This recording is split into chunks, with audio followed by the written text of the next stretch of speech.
Problem काय आहे? Machine was purchase for 4 lakhs on 1st October 2015. It was decided to charge 10% depreciation of original cost every year. The books are closed 31st March every year. एवढ्या गोष्टी आपल्याला ध्यानात ठेवायच्या आहे. पहिली गोष्ट काय करायची आहे? मशिनरीची प्राइस काय आहे, त्यानंतर ती कधी घेतली, त्यानंतर डिप्रिशिएशन किती आकारतो आणि त्यानंतर तो कधी आकारतो. या 4 गोष्टी आपल्यासाठी महत्त्वाच्या आहेत. आता हे जे प्रॉब्लेम आहे, या प्रॉब्लेममधून आपल्याला काय करायचं आहे? पहिले ॲडजस्टमेंट एंट्री पहिले काय करायचं आहे? आपल्याला जर्नल एंट्री करायची आहे. ओके. आणि जर्नल एंट्री झाल्यानंतर आपण याचं मशिनरी अकाउंट पण पाहू आणि डिप्रिशिएशन अकाउंट पण पाहू. म्हणजे तिन्ही गोष्टी याच्यासाठी बघायच्या आहे. ओके. तर पहिले काय करू? आपण एक वर्किंग नोट करू. कोणत्याही गोष्टीचे डिप्रिशिएशन म्हटलं की एक वर्किंग नोट जर केली तर बाकी तुम्हाला नंतर प्रॉब्लेम पाहण्याची गरज पडत नाही. ओके.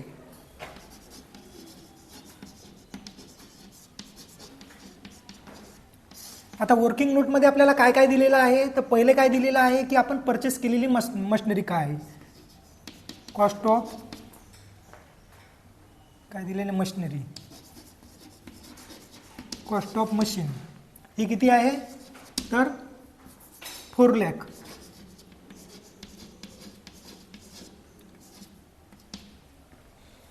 ही कधी घेतली होती आपण? 1 ऑक्टोबर.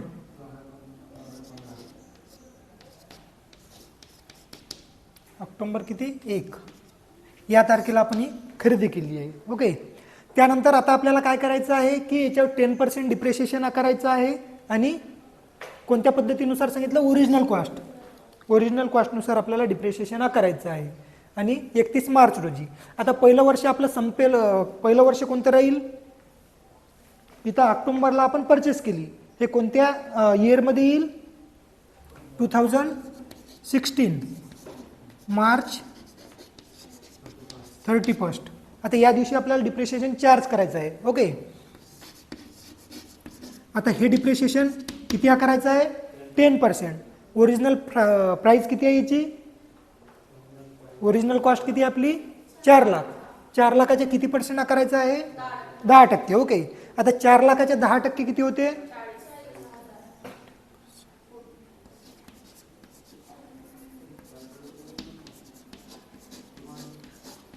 4 लाख. ओके. फॉर आता पहिले आपल्याला मन पाहावं लागेल. ओके.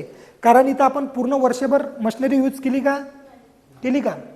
ती जर आपण 1 एप्रिलला जर खरेदी केली असती तर 31 मार्चपर्यंत पूर्णपणे वर्ष झालं असतं. परंतु आपण ती मधातच केली ऑक्टोबरमध्ये. ओके. 1 ऑक्टोबरला. मग 1 ऑक्टोबर ते 31 मार्च किती महिने होतात? काढा. 6 महिने. October, November, December, January, February, March. For 6 month. Okay.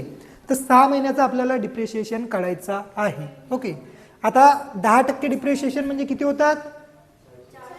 40,000. आणि 40,000चा अर्धा. आता तुम्हाला डायरेक्ट अर्धा काय? तर अर्ध वर्ष आहे म्हणून अर्धा. किंवा तुम्हाला काढायचं असेल तर समजलं नाही तर डायरेक्ट काढायचं आहे. याच्या 10% डिप्रिशिएशन काढता आला सर्वांना? 10% डिप्रिशिएशन काढता येईल सर्वांना?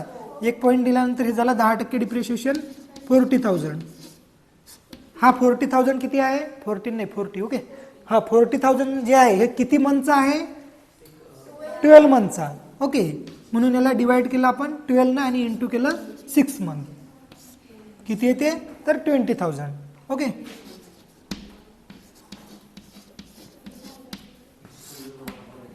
$20,000. ओके.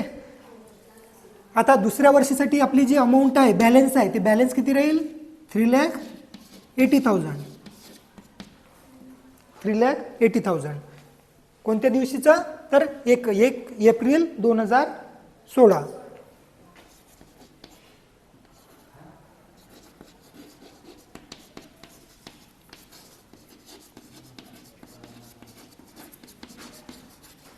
बॅलन्स ऑफ एसेट किती आहे? तर 3,80,000 रुपये. ओके. इथपर्यंत काही प्रॉब्लेम नाही. आता आपल्याला काय सांगितलेलं आहे? याच्यामध्ये आपण कोणत्याही प्रकारचा अदर ट्रान्झॅक्शन केलेलं आहे, मधात सेलिंग केली नाही किंवा पार्ट वाढवला असं काही नाही. पार्ट वाढवला असता तर आपण त्याच्यावर सुद्धा डिप्रिशिएशन आकारला असता. पुढे आणखी किचकट प्रॉब्लेम येतात. एका वर्षामध्ये 2-2, 3-3 मशिनरी आपण घेतो, विकतो, खरेदी करतो त्याच्यावर प्रॉफिट असते, लॉस असते, ह्या सर्व एंट्री आपल्याला करायच्या असतात. पण हे साधं सिंपल प्रॉब्लेम दिलेला आहे. आपण फक्त 4 लाख रुपयाची मशिनरी घेतलेली आहे, 10% दरवर्षी डिप्रिशिएशन आकारायचं आहे आणि ते सुद्धा ओरिजिनल कॉस्टवर. ओके, आता दुसऱ्या वर्षी आपल्याला डिप्रिशिएशन कधी आकारू आपण? 2017 मार्च 31 मध्ये. ओके, आपल्याला डिप्रिशिएशन चार्ज करायचं आहे. किती % डिप्रिशिएशन आकारायचं आहे? यामध्ये कोणत्याही प्रकारचा चेंज नाही. कधी कधी मधात चेंज सुद्धा करून दिल्या जाते, हे ध्यानात ठेवायचं आहे. कधी कधी मधात चेंज केल्या जाते, मग इथून तिथून आपल्याला डिप्रिशिएशन पहिल्यापासूनचा मायनस करत करत न्यावं लागते आणि तिथून ते चेंज झाला तिथून ते करायला लागते. हे पण होते कधी कधी. तर आता 10% डिप्रिशिएशन आहे. आता हे किती आकारायचं आहे आपल्याला? ऑन रुपीज कशावर आकारायचं आहे 10% डिप्रिशिएशन? आपल्याला सांगितलेलं आहे ओरिजिनल कॉस्ट. ओरिजिनल कॉस्ट कोणती राहील? 4 लाख. बॅलन्सवर नाही. ज्यावेळी डिमिनिशिंग बॅलन्स किंवा रिड्युसिंग बॅलन्स मेथड राहील त्यावेळेस आपण आपल्या बॅलन्सवर लावू. ओके, परंतु आता इथं आपला डिप्रिशिएशन कशावर राहील? तर 4 लाखावरच राहील. आता मागच्या वेळेस आपण 6 मंथसाठी घेतला होता, बरोबर आहे, 20,000. आता किती घ्यायचं आहे आपल्याला? पूर्णच्या पूर्ण 1 वर्षाचा. ओके, कारण आपण काय केलं, 1 एप्रिल पासून ते 31 मार्च पर्यंत पूर्ण वर्षभर ती मशिनरी यूज केली, त्यामुळे पूर्ण वर्षाचा depreciation 10% on 4 lakh for year. पूर्ण वर्षाचा डिप्रिशिएशन आपल्याला किती आकारायचा आहे? 40,000. त्यानंतर आपलं बॅलन्स किती राहील? 3,40,000. हे बॅलन्स राहील 2017 April cost. Okay,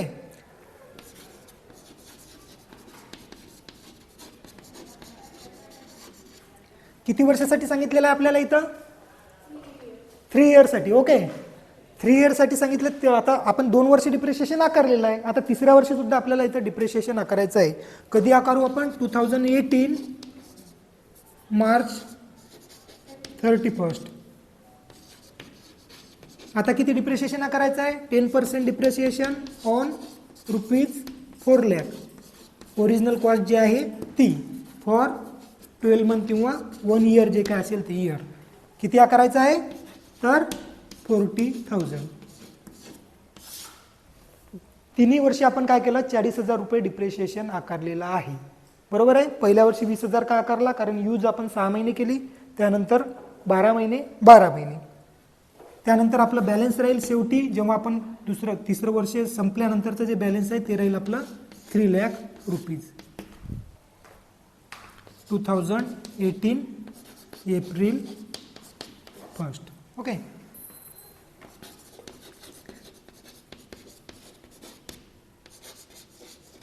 balance of asset किंवा बॅलन्स ऑफ मशीन, जे काय आपण मशीन ऑलरेडी दिलेली आहे, मशीन लिहिलं तरी चालेल इथं. तर ज्यावेळेस तुम्ही मशिनरी अकाउंट करसाल त्यावेळेस तुमचं बॅलन्स, शेवटचं बॅलन्स जे आहे ते 3 लाख रुपये यायला पाहिजे. आता या सर्व गोष्टी तुम्हाला इथे दिलेल्या आहे, डेट दिलेली आहे, ह्याच डेट तुम्हाला यूज करायचे आहेत आणि ह्याच सर्व गोष्टी ट्रान्झॅक्शन तुम्हाला यूज करायचे आहे ट्रान्झॅक्शनमध्ये. आता याच्या एंट्री किती करायची आहे तुम्हाला? पहिली एंट्री राहील परचेसची एंट्री, त्यानंतर डिप्रिशिएशन आकारलीची एंट्री, त्यानंतर हा डिप्रिशिएशन ट्रान्सफर करायचा आपल्याला प्रॉफिट अँड लॉस अकाउंटची एंट्री. झाल्या 3 एंट्र्या. चौथी एंट्री राहील तुमची पुन्हा डिप्रिशिएशन, प्रॉफिट अँड लॉस. 5वी एंट्री, 6वी डिप्रिशिएशन, 7वी प्रॉफिट अँड लॉस. अशा एकूण 7 एंट्र्या तुमच्या यामध्ये होतात. आता या 7 एंट्र्या तुम्हाला करायच्या आहेत. ओके, तर आखणी करून घ्या. काय करतो आपण आखणी? जर्नल एंट्रीची date, particular, LF, debit rupees आणि क्रेडिट रुपीज, अशा पद्धतीची आखणी करून घ्या. की नोट केली की डायरेक्ट तुम्ही त्या वर्किंग नोटमधून एंट्र्या करू शकता. ओके, तुम्हाला ॲक्च्युली बॅलन्स पण काढून दिलेलं राहते, म्हणजे बॅलन्स सुद्धा मायनस करून दाखवण्याची गरज नाही. डायरेक्ट तुम्ही ते बॅलन्स उचलायचं आणि टाकायचं आहे.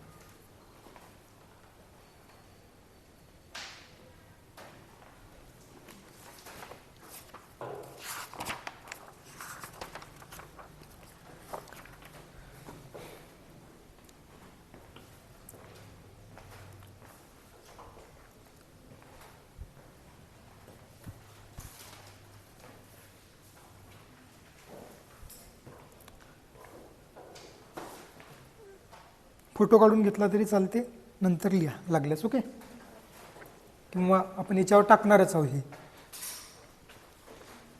पहा, आता पहिले आपण जर्नल एंट्री करू.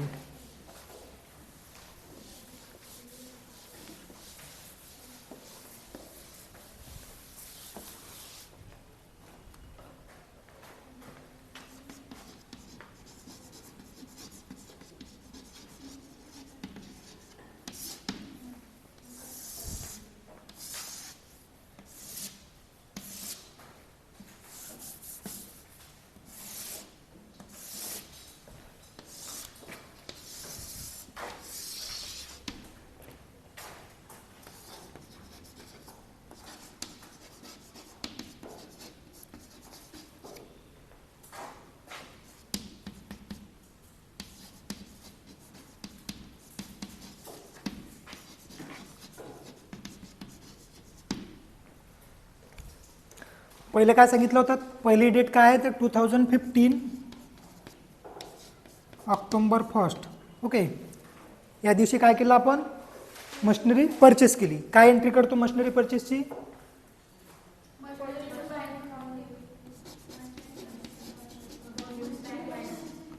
मशिनरी अकाउंटच लिहायचं आहे. Machinery account debit to bank account. Amount 4 lakh.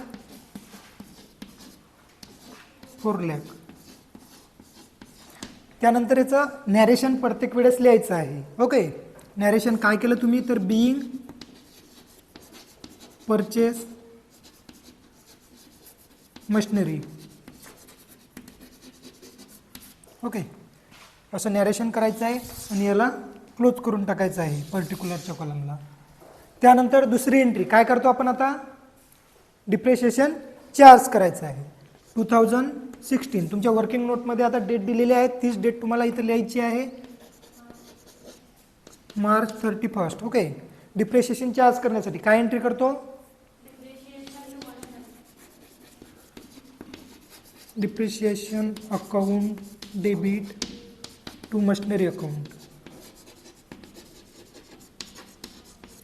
Depreciation किती आकारला आपण, 20,000.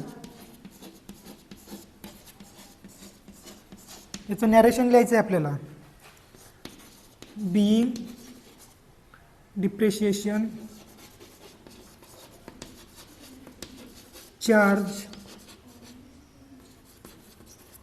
For 6 months at the rate 10%. Okay, ही झाली दुसरी एंट्री. त्यानंतर तिसरी एंट्री काय करतो, हा जो डिप्रिशिएशन आकारला तो ट्रान्सफर करायचा आपल्याला प्रॉफिट अँड लॉसला. तारीख कोणती राहील तर तीच, ज्या दिवशी डिप्रिशिएशन आकारला तीच तारीख. काय करतो entry, profit and loss account debit to depreciation account.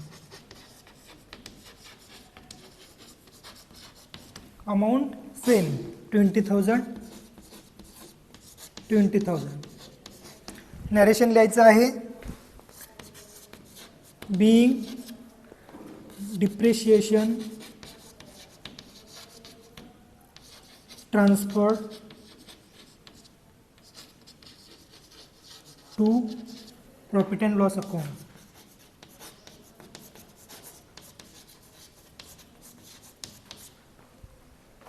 इथं बंद करून टाकायचं याला. झाल्या 3 एंट्र्या. पहिल्या वर्षीचं डिप्रिशिएशन चार्ज केलं त्याची ही एंट्री आपण केलेली आहे.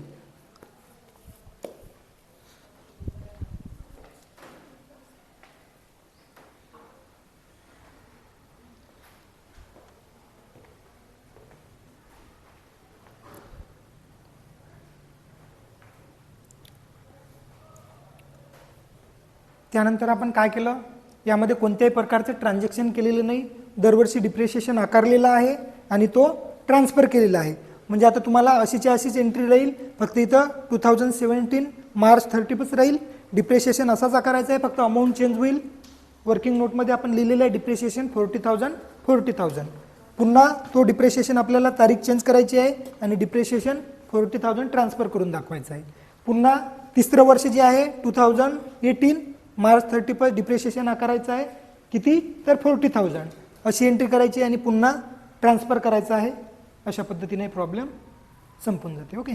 आता याची हे जे प्रॉब्लेम आहे याची आपल्याला एंट्री हे कुठे दाखवायची आहे, मशिनरी अकाउंटमध्ये आणि डिप्रिशिएशन अकाउंटमध्ये.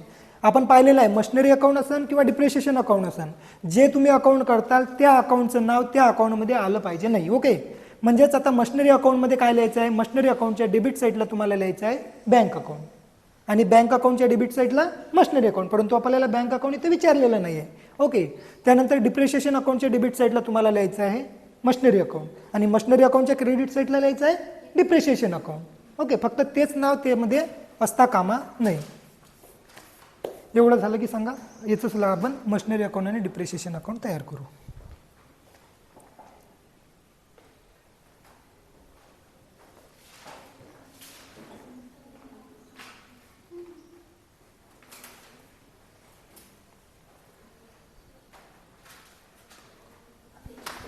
हॅलो. हां. हो हो कॉलेजलाच आहे. असाइनमेंट आजच द्यायचं, उद्यापासून येत ना कॉलेजला. हां. बरं काय हरकत नाही, तुमच्या मनाने चालेल. Okay okay. झालं.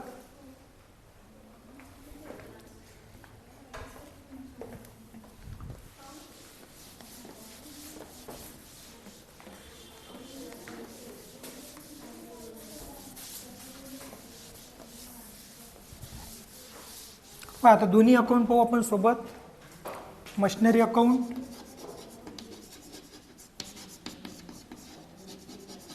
आणि डिप्रिशिएशन अकाउंट.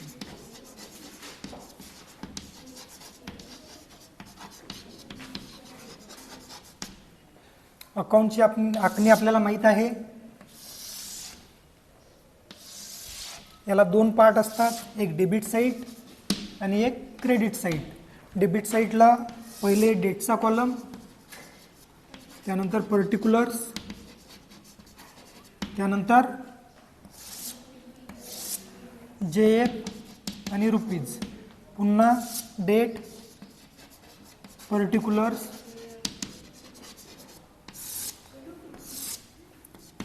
JF आणि रुपीज. ओके.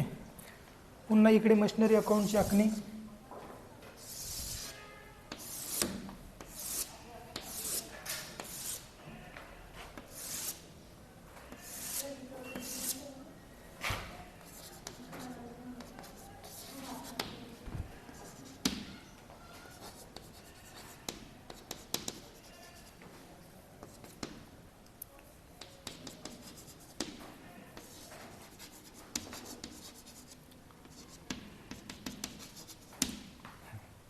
आता एक एक अकाउंट आपल्याला आता पहिली एंट्री तुम्ही काय केलेली आहे पाहून घ्या. पहिली एंट्री तुम्ही काय केलेली आहे, machinery account debit to bank account. Machinery अकाउंटची debit side, machinery account debit केली म्हणून मशिनरी अकाउंटच्या डेबिट साईडला पहिले आपण डेट लिहून टाकू. 2000 किती आहे, 15 ऑक्टोबर 1 या दिवशी आपण केलेलं आहे परचेस. तर काय केली एंट्री याची, तर बँक म्हणून to bank account 4 lakh. Okay. त्यानंतर दुसरी entry depreciation account debit to machinery account.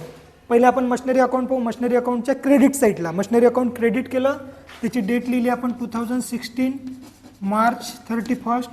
इथे लिहायचे आपल्याला by depreciation account. Okay. Amount किती आहे, तर फॉर 6 मंथ. इथे 6 मंथ आपण लिहून टाकू, म्हणजे ते ध्यानात राहील आपल्या की हा जो डिप्रिशिएशन आकारला आपण 6 महिन्यासाठी आकारलेला आहे 20,000. ओके. त्यानंतर याच तारखेला आपला बॅलन्स राहील बाय बॅलन्स CD. बॅलन्स किती होतं ते तुम्हाला वर्किंग नोटमध्येच तिथं काढून दाखवलेलं आहे की 31 मार्च रोजी आपलं बॅलन्स किती होतं, 3,80,000 रुपये. दोन्ही साईडची आपल्याला टोटल सेम करून दाखवायची. 4 लाख. त्यानंतर याची दुसरी एंट्री काय होतं, डिप्रिशिएशन आकारताना डिप्रिशिएशन अकाउंट आपण डेबिट केलं, बरोबर आहे. 2016 मार्च 31 या दिवशी काय केलं आपण, डिप्रिशिएशन अकाउंट डेबिट. डिप्रिशिएशन अकाउंटच्या डेबिट साईडला आपल्याला लिहायचं आहे. त्याच्या विरुद्ध काय केलं होतं आपण, टू मशिनरी अकाउंट.